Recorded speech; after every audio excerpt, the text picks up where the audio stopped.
Trouble seemed to follow us around, but I was fine. But the main thing I was worried about always was getting back to my mum and dad. Really, that was my main thing. Me getting in trouble personally wasn't much of an issue.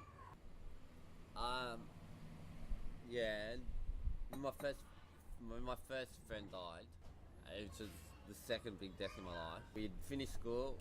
All the guys had finished school. And a lot of my mates did stay and do year 12. And then all my friends got into trades, mainly. I don't have any friends that aren't in trades really. And we're all in our somewhere in their third year, in their apprenticeship and things like that. And we're all at a pretty good time in our lives really. We were all kind of invincible. We used to love it. And then at this time there was 4 of us, we went down to the snow. We had a really, really good time down the snow. And after coming back, we had one night back home and we had a party out at Miranda. And Murray, who was the most responsible one out of everyone, wouldn't even start his car until everyone had their seatbelt on and shit like that. Right? And he was the most responsible guy, especially when he had other people's lives in his hands. And on this one occasion, he got done for drink driving on the way home, and he was gutted, and he thought that was the end of him. And he thought, because of his boss, his apprentice, his plumbing company, he loves them. And he thought that he'd let them down, this, that, and he thought he was going to lose his job because without a license he was no good to them. So while this was all going through his head at 3 o'clock in the morning, he went home, jumped in another car, and went for a drive to smoke a joint. And he lived at Beverly Hills, so he jumped on the M5 and he started driving down towards Picton. And as he got down there, and it was about 5 o'clock in the morning, he veered off into a truck stop to do a U to come back home. And there was a massive, massive big divot.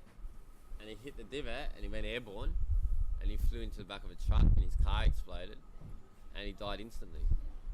And I was in bed and it was about 8 o'clock in the morning on Sunday morning, and I remember Chris McDonald came to my house and he woke me up. He shook me and woke up. And as I woke up and I looked and I could tell that something was going wrong. And Chris just said to me straight out, he goes, "Murray's dead." So we jumped in the car and we drove down to Picton. And by then the car had been towed. And all that was there was burnout truck, because the truck had exploded as well. The truck driver survived. He was asleep in the front of the truck and he just woke up and the back of his semi-trailer burst into flames and whatnot. And the only thing left on the road was the wires inside your rubber tyres. That's how much heat. That was the end of us. Once he died, all of our friends, one guy got up and moved to London. A lot of people stopped taking drugs because it wasn't the same, we used to get together as a group and do it together and sit and chat, and then without him there, it was just a difficult thing to do.